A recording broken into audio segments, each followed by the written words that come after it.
Good morning. Thank you for joining us today. I'm Pastor Stacy. I'm Pastor Larry.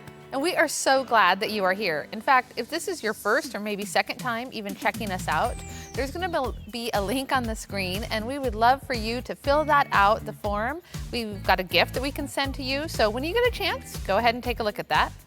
Service is going to be starting in about 5 minutes, and we're just going to have a little chat here. So Stacy, what are you watching on TV these days? Oh, actually, Haley and I just finished watching Unsellable Houses, which is local houses that they redo, which is really fun. But it inspired us to redo our living room, which was a ton of fun. We actually, I feel like we threw it back to the 70s. We used wallpaper. That was fun. What about you? What are you watching?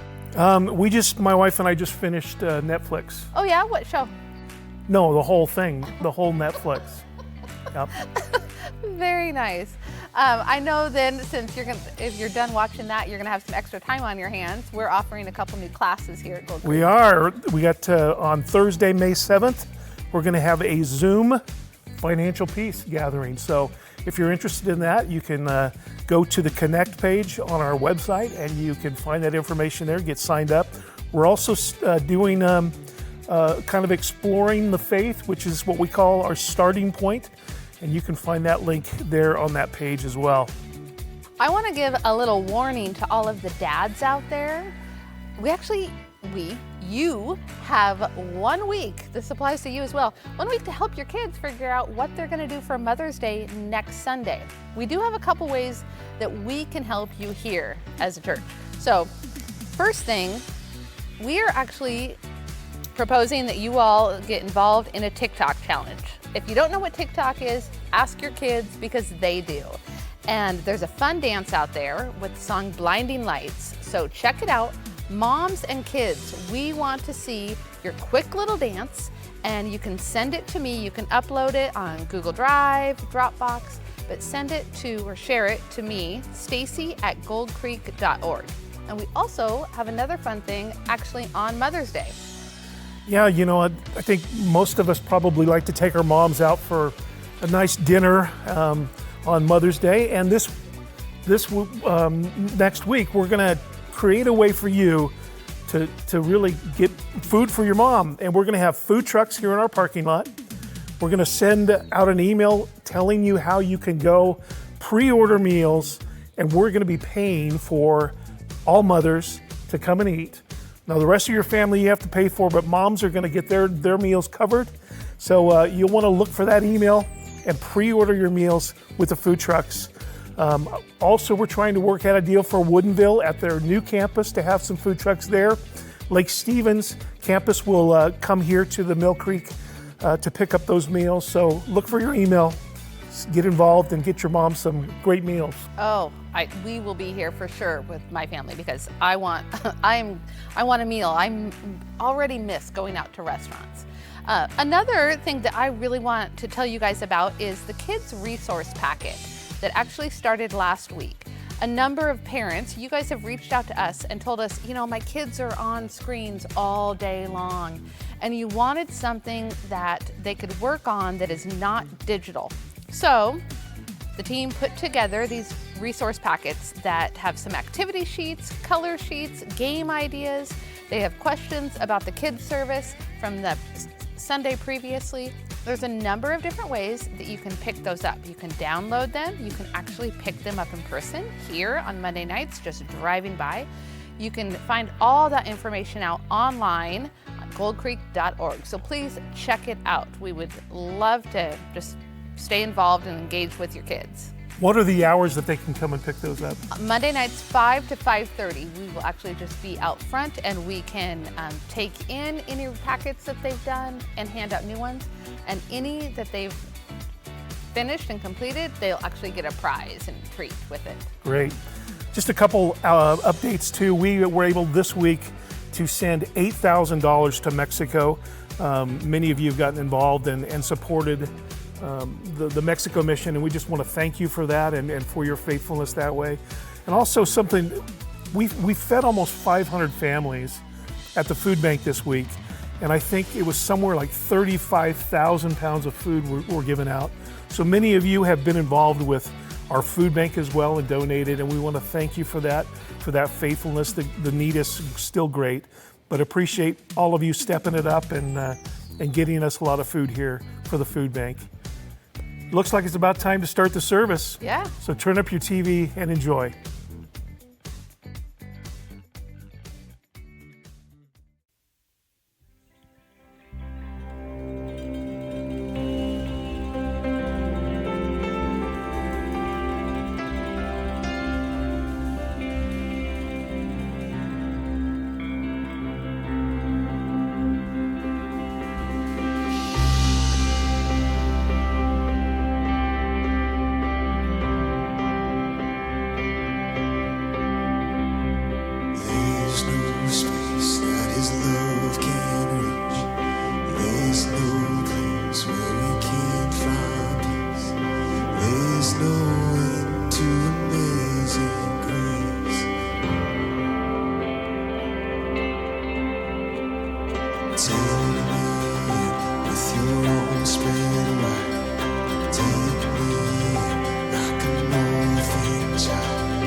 Resurrection song.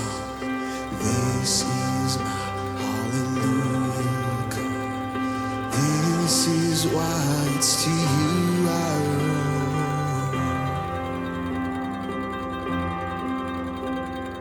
This is my resurrection song. This is my hallelujah come. This is why it's to you I run. There's no space that his love can reach. There's no place where we can find peace. There's no end to amazing grace. Dying, holding on to you.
Thanks for joining us for worship. I hope you're enjoying these worship songs. We prepared them for you to lift your spirit. Turn up the volume, sing along, make your neighbors a little crazy. Let them know you're around. This is an awesome time to worship. Thank you for worshiping. And let me just give you a piece of good news. We're getting ready for Mother's Day. I know you are. A week from now is Mother's Day, and we want you to know we've thought about your moms. We've thought about you moms and how important you are to us. And as a church, we want to honor you as moms. So what we've prepared for you is an incredible meal. We've got food trucks here, and there's a link that you can find at goldcreek.org, and you can go to that link and you can pre-order your food. So next week, when you get ready for Mother's Day, just know this: we bought your mom, or you mom, we bought you a lunch. And if you want to join in and buy the rest of your family meal, you can also order that online. But your lunch, mom, is on us. And we want to honor you for Mother's Day, because we're going to have a great Mother's Day, and we have a great Mother's Day message planned. It's just going to be an awesome day. I hope you'll join us, and I hope you'll be a part of that. And I hope you'll get in the car after you've pre-ordered your meal and come to the Mill Creek campus and pick up lunch. It's on us. Now get back to the worship. Just turn up the volume. Let's sing along.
So kind to me.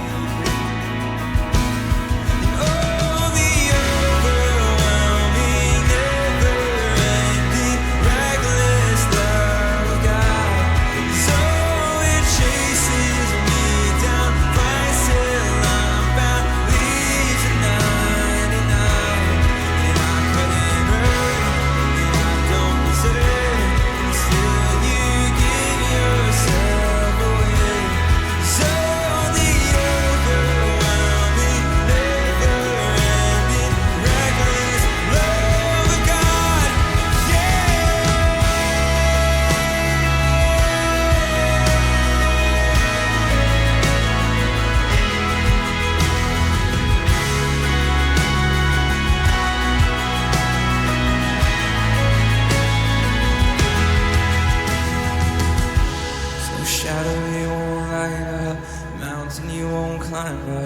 coming after me. There's no wall you won't kick down, lie you won't tear down, coming after me.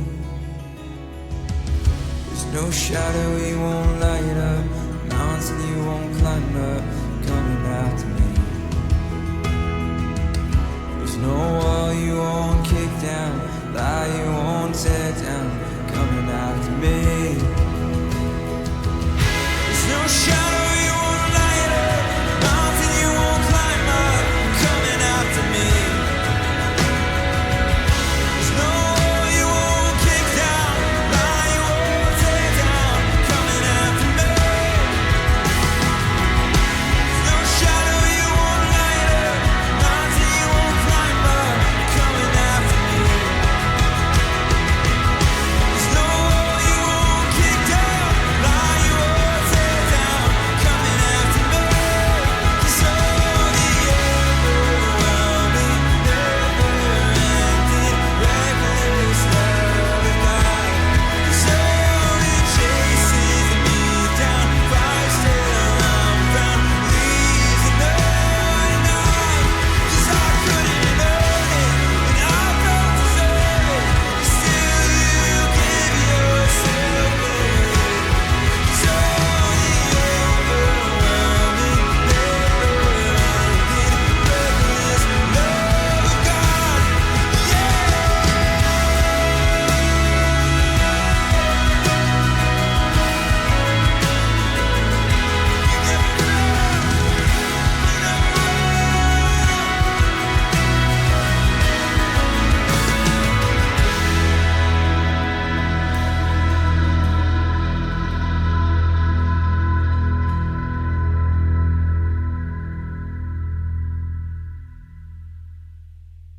Hi, I'm Jesse. And I'm Shauna. Welcome to Gold Creek. We're so glad that you're joining us. And if this is your first time watching an online service, make sure you fill out our new family form. You can find that in the comments section or at goldcreek.org. And that helps us thank you for being here, as well as keeps you in the loop about everything Gold Creek. We have a question for you this week. We're wondering, whose hair have you been cutting? Have you been cutting your own hair? Have you cut someone else's hair in your house? Shauna? Someone has to be an aficionado by now, right? Have one of you become an expert in this? I personally have only ventured out to cutting my dog's paw hair. That's all I'll do. That's as far as I'll go. But let us know about you guys. Have you cut someone's hair? Put it in the comments.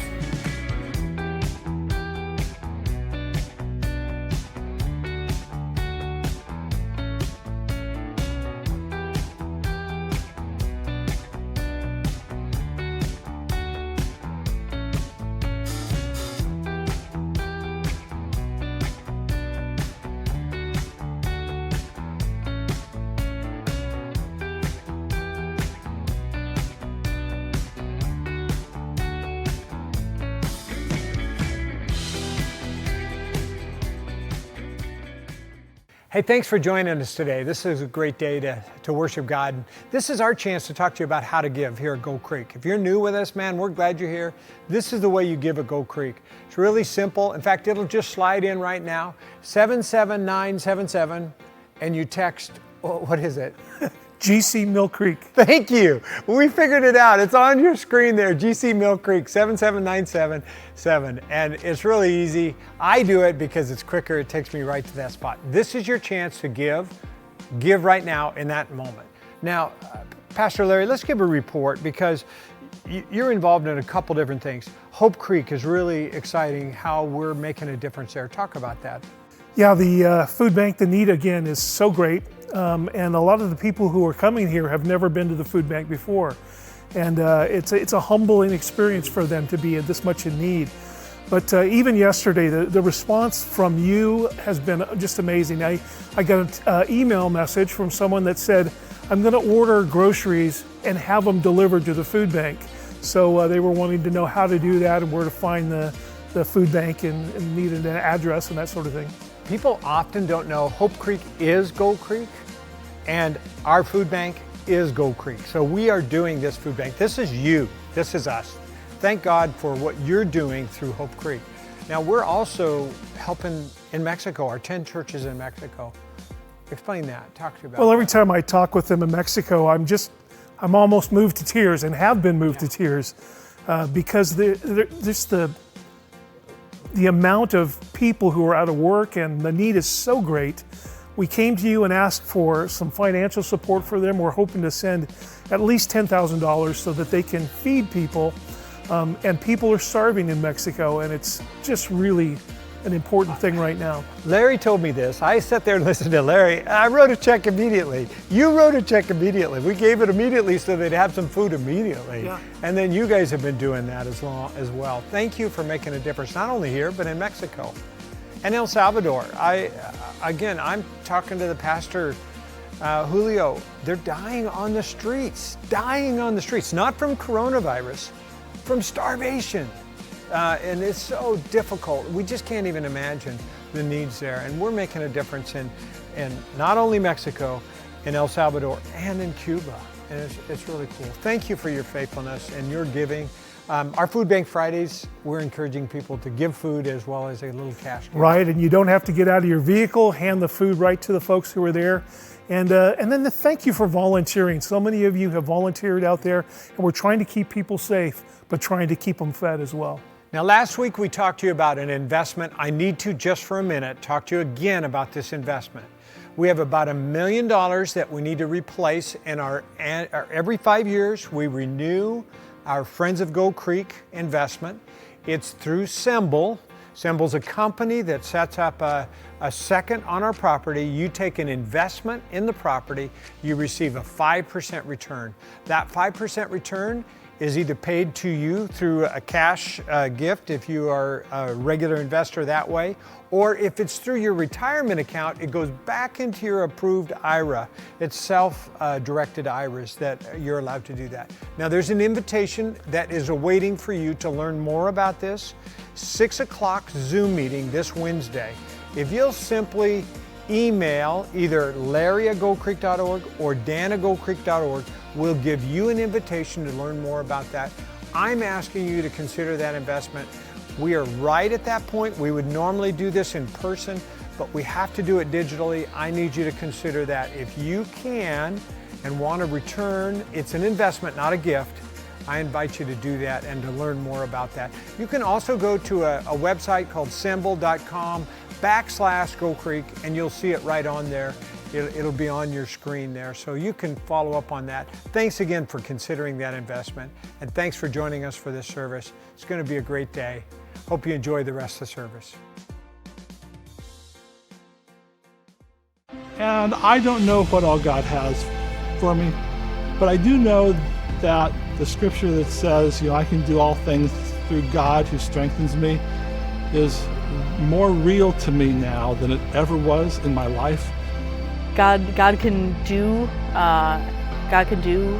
anything. God can do the impossible. If it was a Chris Can story, it is all those bad things that I told you. It's all the mess that I've made by trying to be, that good person or trying to make it in this world, But because I've learned that only with God I can, and that I can be happy.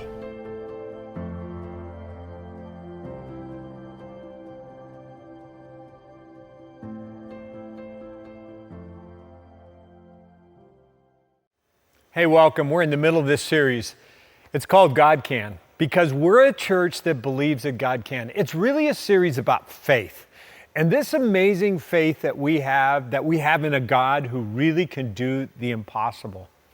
Now, I'm excited because I think God's done the impossible in that we get to go fishing tomorrow.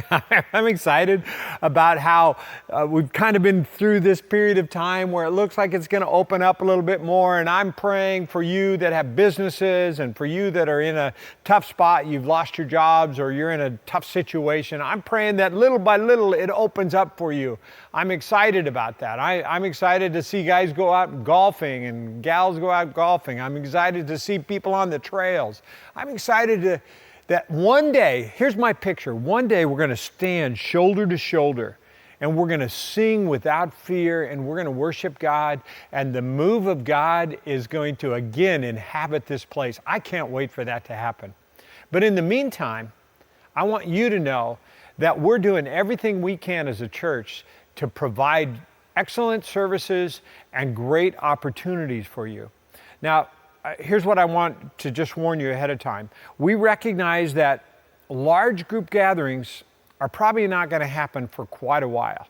So we're preparing and doing more and more through this time to be able to help provide for you really excellent services and excellent resources for your kids and your youth and junior high and in every way. We're going to watch. I encourage you to watch when something changes and the governor opens up more. Watch our website, watch our updates, and we'll tell you what more we're doing locally in our place as we open up a little at a time. I know that you'll do that. Well, I encourage you, if you have kids, go to the kids' website, go to the YouTube channel. There's a great program for the kids. If you have a junior higher, have your junior higher watch a junior higher. If you have a senior higher, connect with them. They've been doing this series in senior high, and the series is about impressions. And I think they went a little too far. Let me just show you one of their assignments. They made their own videos of their impressions of me. I guess they were mimicking me. Watch this. Hey guys, it's Pastor Dan here. I'm about to go drive a motorcycle across the water to go fishing. You wanna come? You know what, guys? It's a great day. Look, the sun's shining. It's a beautiful Sunday morning at church. What more could you ask for? All right, verse 29, here we go.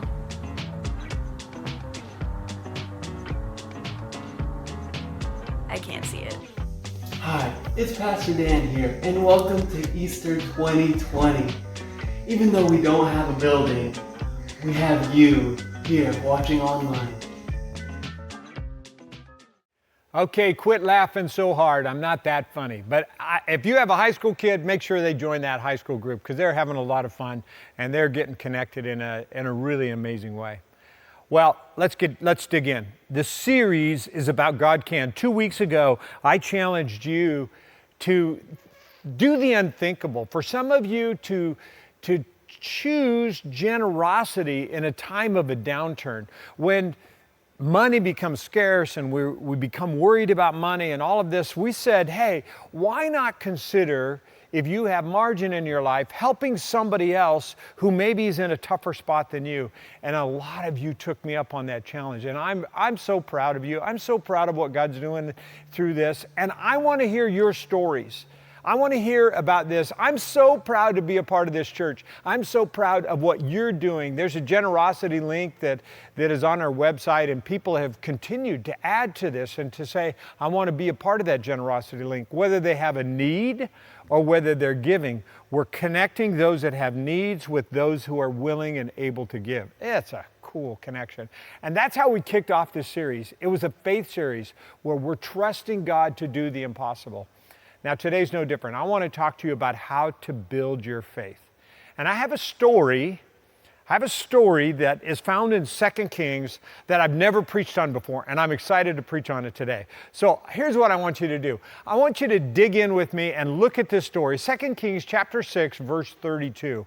Here it is. Elisha. Let me tell you who Elisha is. Maybe you don't know who Elisha is, but there's this guy that you've heard about. Many of you have heard about Elijah. Elisha was the prophet who was right after Elisha, or Elijah. Elisha was the prophet after Elijah. And so here's Elisha, who is this man of God. He is full of God's Spirit, and he gets messages from God, and he gives them to the king of Israel and to the king of Judah. The king of Israel, his name was Ahab. He married a gal named Jezebel. And you've heard about Jezebel. She was not a good queen. She was a bad girl. And I'm telling you what happened for them was they started to lead the people of Israel down a really difficult path. And they found themselves in a really terrible spot. They were completely surrounded by the enemy. And in the midst of all this, here's Elisha. Now, we pick up the story here. Elisha was sitting in his house with the elders of Israel. So I just want you to picture this. The city of Samaria was completely surrounded by an army. They were essentially quarantined. They were running out of food. They were in a famine situation. People were dying in the streets. It was a very tough scenario. And here's Elisha, who has apparently a meal with the elders of Israel. And here's what it says: a murderer has sent a man to cut off my head. Now, Elisha gets a message from God saying, something bad's about to happen. You're about ready to lose your head. And he says, when he arrives, shut the door and keep him out. Now, I like this story, and I think this is so interesting. So, on one hand, here's Elisha, the man of God, who's being persecuted by a king who's a bad king. And on the other hand, the leaders of Israel are sitting there listening to him, trying to understand what God is saying in all of this. Now, I think this is so real in our society today. Faith is so misunderstood. We're in this series called God Can, but it's really a series about faith, about what you believe. People of faith, followers of faith, will always be persecuted because they will always be misunderstood. There'll be kings and leaders that don't understand what people of faith do. But they will also be admired because there'll be a group of leaders that come along and see how effective, how powerful it is, this faith is. Now the story goes on. While Elisha was still saying this, the messenger arrived. So the guy that's going to cut off his head shows up. I think at this point one of the elders gets up and closes the door and locks the door. And then they get this message from the messenger, and it's a message from the king. It says, the king said, all of this misery is from the Lord. Why should I wait for the Lord any longer? You know, I stop here and just, I want to say this. You know, people want to blame God.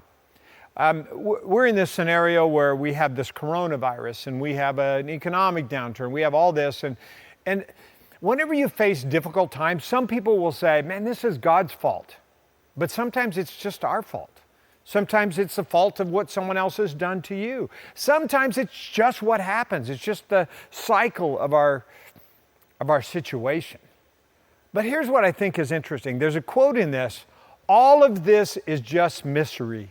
This is just misery. And you know what? God can use misery. You know, the beginning of change in me, the beginning and change in all of us, is to admit our current situation. So let's just talk openly.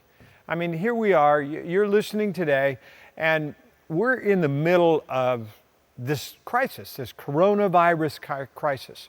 But the problem that we have is that there's more than one virus going on. I want you to think about the virus. The coronavirus is a very real virus that we can't see. We wish we could see it. We wish we could punch it. We wish we could get rid of it. We wish we could do something about it, but we don't know. There's no solution for it. And there's people that are dying. There's people in the hospital. There's people that are being infected. It's a very real virus. But there's a second virus going on. It's what I call the social virus. You know what the social virus is? Fear. And sometimes anger. There's this fear going on, and when there's so much fear going on, sometimes people get really angry because they're afraid. And so you walk around society and it's tense and it's fearful and it's anger, and there's this social virus that's coming on. And sometimes I think the social virus is going to kill more than the coronavirus. And the reality is that many people are infected with this social virus. There's another virus going on. It's an economic virus. I know this. I talked to some of you. Your businesses have been hit hard. Your company, some of you work for Boeing. Boeing has been incredibly hit hard. A number of other companies have faced some really difficult times. Some people have lost their job. Many of us worked without a paycheck for a while. And so something has got a hold of your economic situation. You have the economic virus. And we know this for the truth, that sometimes in an economic downturn, the ones that hurt the most are the poor. And I'm often wondering whether or not This virus will kill more than the coronavirus. I know it will in the third world countries. But there's a fourth virus, one that I don't think people aren't even thinking about. It's what I didn't even know what to call it. Call it the perception virus. Or another word would be the judgmental virus. Because here's what's happening. In our society today, there are people that are out there that are high-fiving and hugging. They are just done with the coronavirus. They out there, they don't care whether they get it or not. They're not going to follow any rules. That's who they are. That's just what they're doing. These are high-five and huggers. And then on the other side, there's people that are hazmats and masks. They are totally masked up and they're all this. And these people are looking at these people and they don't like these people. And these people are looking at these people and they don't like these people. And they're judging each other and there's anger going on and there's a tension in the air. And I call it the perception virus. And we're afraid to do something for what someone else may think of us. All of these viruses are killing us. It's our current misery. It's our current situation. And it's going to last for a while. So how do we handle this? I like what Elisha did. He gathered the elders around and he was teaching them. He was talking to them about God. He was telling them how God loved them and how he had a plan for them and he had this figured out. You see, Elisha knew from God that something good was about to happen. And I'm convinced today that we can teach our kids the same thing. It's okay for us to embrace our current situation and say, but hey, listen, God still loves us. And there's something good that's going to come of this, and God's going to help us. Well, the story goes on. This is interesting. Elisha replied, listen to this message from the Lord. This is what the Lord says. Now, I just stop here because I was thinking, whenever God wants to get our attention, you know what he does? You know what he uses, whether he does it or uses it, I'm not sure. He takes those crisis situations in our life. He takes the miseries of our life, the pain of our life. And when we're in pain, what do? We go to God to figure out how to solve this. We try to look at our faith. That's what this series is about faith, because we need faith more than we ever have. He has our attention, so we're listening. Now here's what the Lord said. By this time tomorrow, in the markets of Samaria, 6 quarts of choice flour will cost only 1 piece of silver. 12 quarts of barley and grain will cost 1 piece of silver. Now, if you know their situation, I have to tell you what their situation was like. You couldn't buy a piece of food there. It was impossible. So the officer assisting the king, who was locked outside the door because he's about to cut Elijah's head off, the officer outside the door said to the man of God, that couldn't happen even if the Lord opened up the windows of heaven. It's impossible. That can't happen. You know, whenever you face an impossible situation, and maybe some of you today are in that impossible situation, that's when we come to these God can moments. I always talk about how we take the stuff that we can't deal with, the stuff that's out of our control, the stuff that's impossible, and we put it in the God can, because we know that he has a way of using impossibilities to show his power. And if you're listening today, I want you to hear that today. Elisha understands what's about to happen. Elisha replied. Listen to what Elisha said.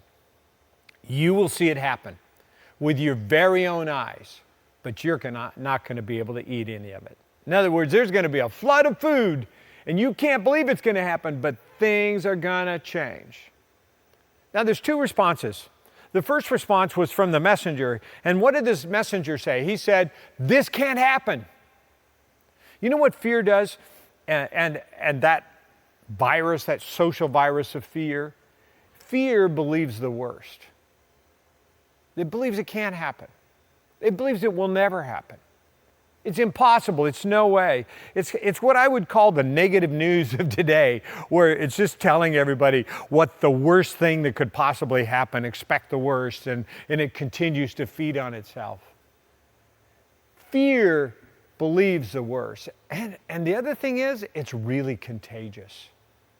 This advisor to the king was infected with fear. He did not believe there was any way that God could do what he was saying. Here's the question: who do you surround yourself with? People of faith or people of fear? It's our choice. Elisha was surrounded by an elders teaching them to have faith. The king was surrounded by fear, being taught to have fear. Now here's what the second reaction. Here's what Elisha said. He said, "You will see." I think faith has eyes to see the best. Faith sees the impossible. How can this be good for us? I look at this, I think about what we're going through right now. How in the world could this be good for us?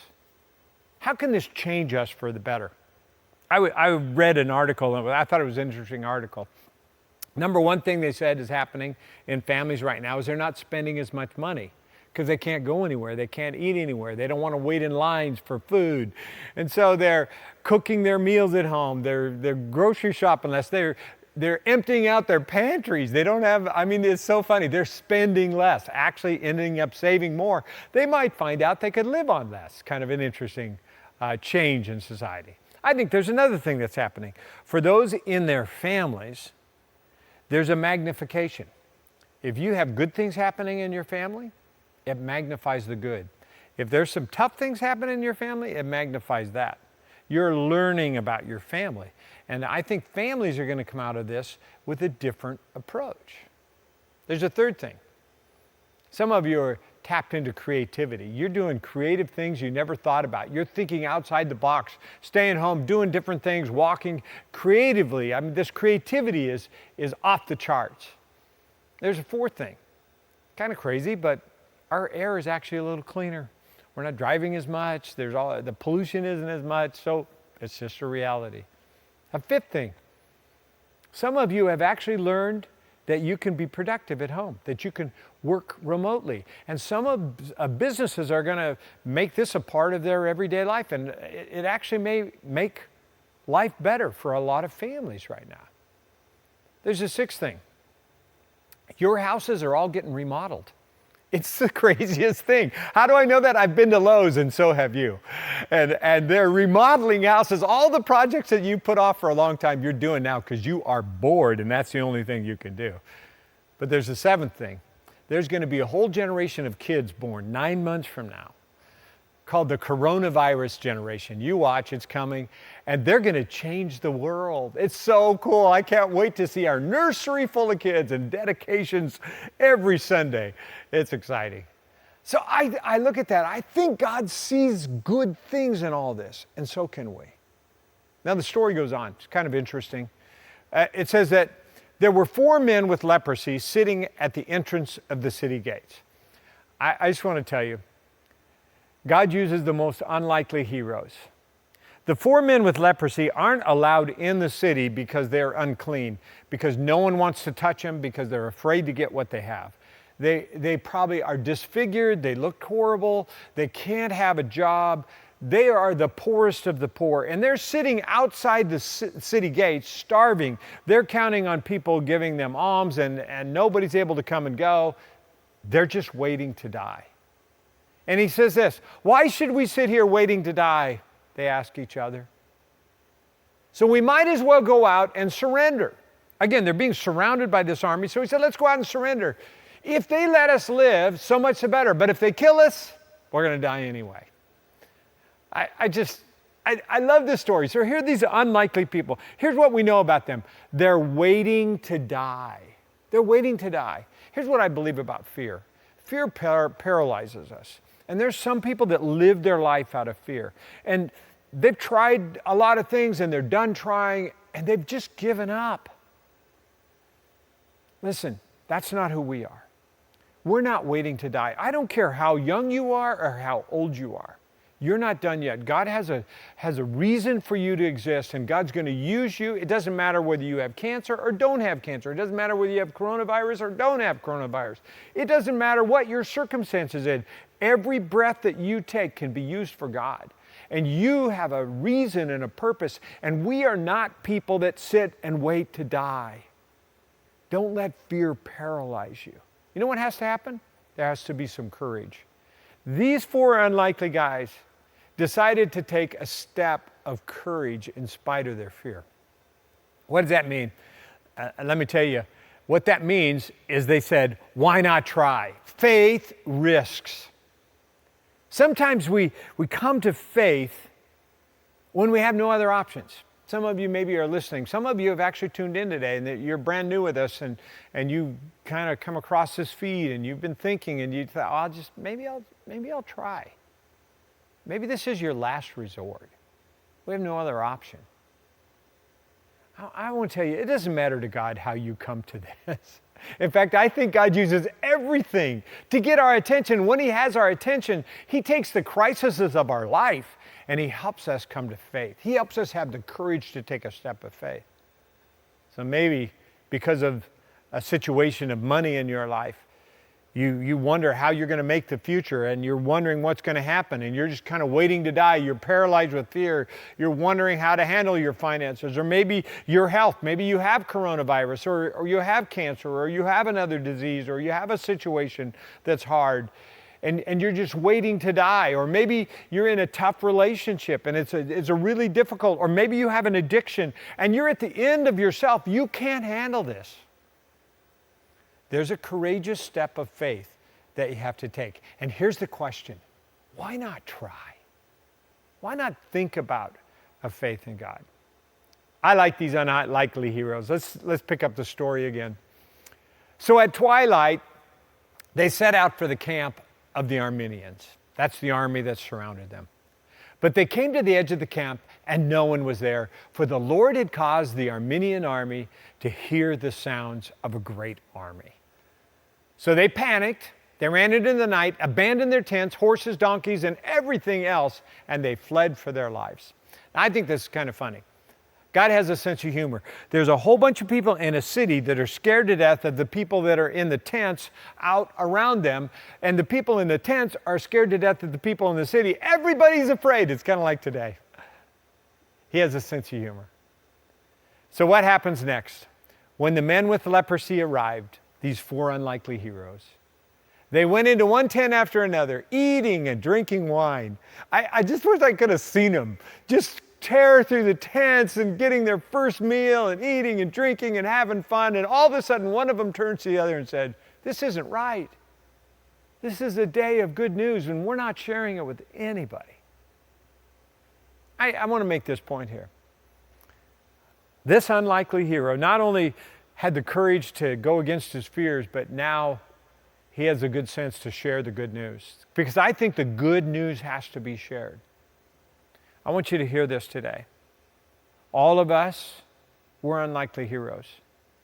We're just lepers feasting on the goodness of God. And our world is starving. And if you're a person of faith, you know exactly what I'm talking about. You're not living by fear, you're living by faith. And there's a goodness and a richness and stuff that you have that gives you so much more to life, and you understand it. And our world is scared to death in the midst of a crisis, and we're feasting.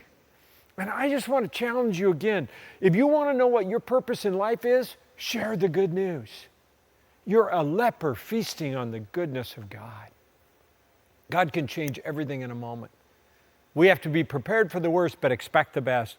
And God's going to bring the best. He's going to help us. Well, this story goes on. The gatekeeper shouted the news to the people in the palace. The king got out of bed. I know what happened. Now, I want to set the scene. The lepers come back, the gatekeepers shout, the king hears it, gets out of bed, and he says, I know what happened. They're trying to trick us. They're going to get us out of the city and wipe us out.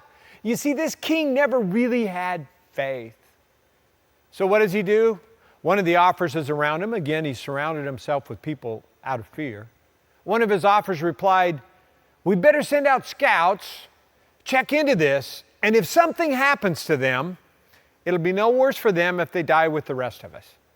It's really quite a philosophy of life. If something happens to them. Can I say something to you? Faith is incredibly scary. That faith step is a scary step. And the king for his credit, sent out some people, and they just thought they were going to die. And I don't know what it was like for those two messengers when they left. They probably thought they weren't coming back. But they took the scariest step in their life, and it became the best step of their life because they brought food to the rest of that city that saved the lives of many.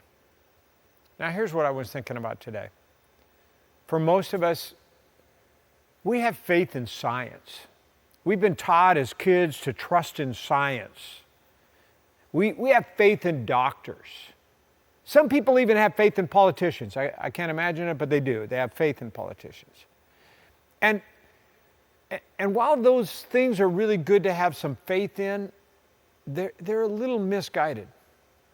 Because down through the years, science has made mistake after mistake. Even in this coronavirus situation, our scientists, because they don't have the right data, can't make good decisions all the time. And the data they had isn't good data. And then doctors, and they can do all they can do to help you, but if they don't know what it takes to solve this problem, they don't have a solution for the coronavirus. And then you have politicians who are trying to make wise decisions, but they're just human. So if you put your faith in those things, they're going to eventually let you down. But you know what you can do? You can take the scariest step of all, and that's to put your complete faith in a God who loves you, who knows your story, who knows where you've been, He knows what you're like, and He has a better way for your life. I am a part of a church that believes that God can. We've seen God take people's lives that no one else gave any chance for a success. No one else gave any hope for anything, to make anything of. But God did. He saw it in them, and they put their faith in a God that can. And I want to challenge you today. Maybe you're ready today to take a step of faith, the scariest step you've ever taken. I challenge you right now to do something just crazy. If you're watching YouTube, or if you're watching on Facebook or on our church platform, there's a little comment section on there, and there's people there that are chatting with you, that are people of faith, that would love to share their faith with you. How about if you just simply comment in there, I'm ready to take that step of faith. We want to pray with you. We want to encourage you. Take that and write there. And if you're afraid to do that, or if you don't even know how to do that, here's what I challenge you. Just write me. Write me a note. dan@goldcreek.org. It'll be up on the screen there. dan@goldcreek.org. Write an email to me. Tell me you've taken the scariest step of all. And I just want to challenge you today. Take that step. Take that step. Now, the story doesn't end there. And the best part of the story is yet to come. The scouts returned, told the king about it, and then the people of Samaria rushed out and plundered their Aramean camp. So it was true, just as the Lord had promised. Now I want you to think about those words, just as the Lord has promised. I want to tell you some really good news today. God has some promises for you today. Elisha told the people what God had promised. He told the king what God had promised. And everything happened just as God had promised. Now I'm here to tell you today that God is about to do something cool for you. We've had these prayer team members that have been praying for this moment. They've been thinking about you and praying that God would inspire them. And there's a list of promises that come from God's Word that He's promised all of us. But I want to challenge you to do something. I challenge you to text the number that's on this screen. Just text the word promise. And what's going to come back to you is a text that says a prayer team member is going to text you back some promise. What they're going to do is prayerfully consider your name, your number. And what they're going to do is select a promise, and they're going to send it to you. And I want you to take that promise, and I want you to hear from God today. I want you to know that God has promised something for you today, and that in whatever circumstance you find yourself, that you can have a faith that God can, and that everything that God has promised you is going to come true. What has God promised you? It's up to you. This is your chance. I'm asking you right now, text that number, text promise. We want to follow up. We want to share a promise with you. Well, as you do that, as we close out this service, I want to thank you again for being here. I want to thank you for being a part of Gold Creek. I'm excited what God's doing in the future. I can't wait for Mother's Day next week, and I can't wait to see you again next week. May God bless you, and may God give you a really neat promise. I want to hear your story, how God uses that promise in your life.